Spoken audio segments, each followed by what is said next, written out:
जय हिंद दोस्तों।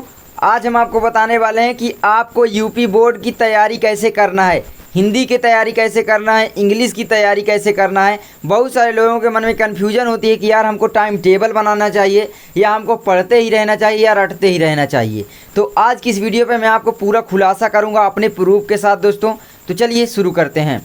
तो दोस्तों देखिए, आपको अगर यूपी बोर्ड एग्ज़ाम देने वाले हैं, किसी भी बोर्ड के एग्ज़ाम देने वाले हैं, बस परीक्षा देने वाले हैं, तो वहाँ पर बहुत सारे लोगों के मन में आती है कि यार हमको टाइम टेबल बना देना चाहिए। लेकिन मैं आपको बता दूं 99% लोग 99.9% लोग टाइम टेबल फॉलो नहीं कर पाते। तो आपको टाइम टेबल बिल्कुल भी नहीं बनाना है। और दूसरी बात दोस्तों, आपको ये भी नहीं बनाना है कि मुझे इस टाइम से इस टाइम तक इतने घंटे पढ़ना है या दिन भर में इतने घंटे पढ़ना है, क्योंकि फिर आपका मन जो है वो घंटों की तरफ भागेगा कि भाई इतने घंटे मैंने पढ़ लिया, कब होगा इतने घंटे, कब होगा इतने घंटे। तो आप सही से कंसंट्रेशन से पढ़ाई नहीं कर पाओगे। अगर आप पढ़ाई करना चाहते हो तो आप लोगों को कुछ भी ध्यान नहीं रखना है। आप काम कीजिए मस्त से, अपना टाइम मिले अपनी बुक्स खोलिए और पढ़ने बैठ जाइए। आपको ज़्यादा झमेला पालने की ज़रूरत नहीं है। आराम से नींद लीजिए। ये नहीं है कि आप मान लीजिए 4 ही घंटे सो रहे हैं, आराम से 7-8 घंटे की नींद लीजिए, कोई दिक्कत नहीं है। क्योंकि उतना टाइम तो आप अपने मोबाइल में वेस्ट कर देते हैं, और सोएंगे तो थोड़ा आपका दिमाग भी थोड़ा तेज़ काम करेगा।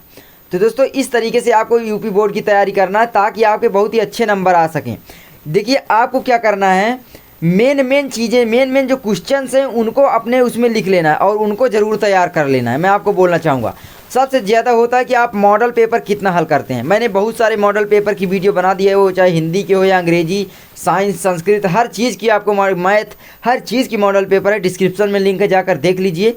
उनको आप हल करने की कोशिश कीजिए। जो प्रश्न उसमें पूछे गए हैं उनको तो आप 100% की तैयार कर लीजिए, क्योंकि बार बार रिपीट होते हैं क्वेश्चन, बार बार वही क्वेश्चन बोर्ड एग्जाम में आते हैं।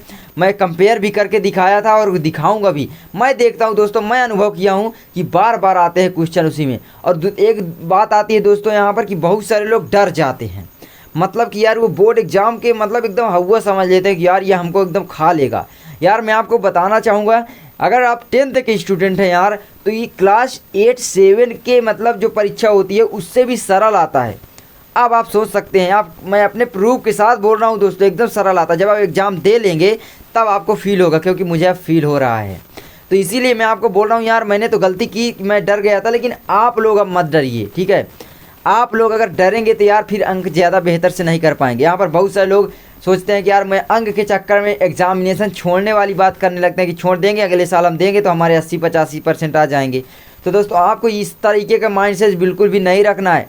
तैयारी खूब भरपूर करना है, क्योंकि मेरे दिमाग में ऐसा माइंडसेट आ गया था। इसीलिए क्या हुआ कि मैं थोड़ा पढ़ाई से आप कह सकते हैं दूर होता चला गया था। लेकिन हाँ, फिर मैंने पढ़ाई किया, बहुत किया फिर। तो दोस्तों इसी तरह से आपको करना है कि यार कभी भी आपको ये नहीं करना है कि भाई बहुत ही मतलब कठिन होता है बोर्ड एग्ज़ाम। आपको मेन बात आती है कि डरना नहीं है। दूसरी बात आती है सभी मॉडल पेपर को आप हल कर लें।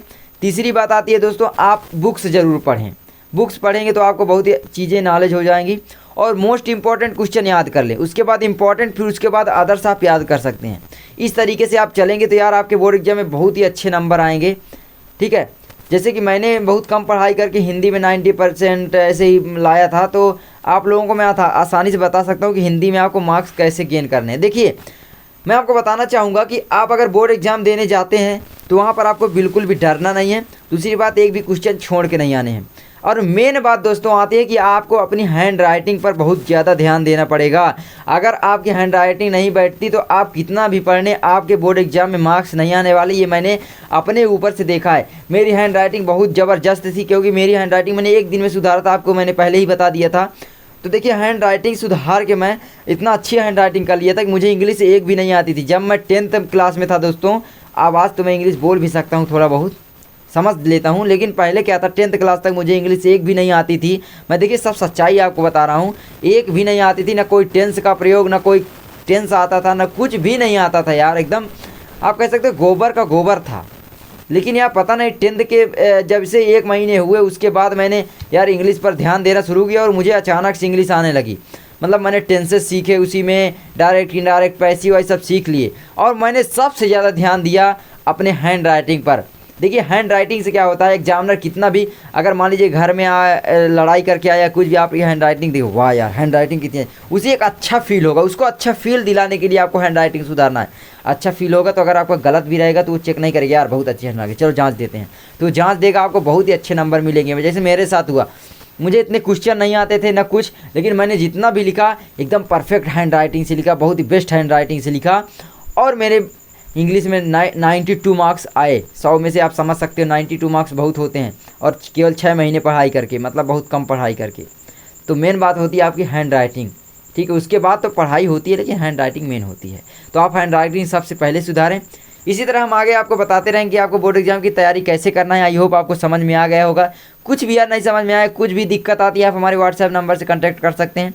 मिलते हैं नेक्स्ट वीडियो में, तब तक के लिए जय हिंद, जय भारत, वंदे मातरम।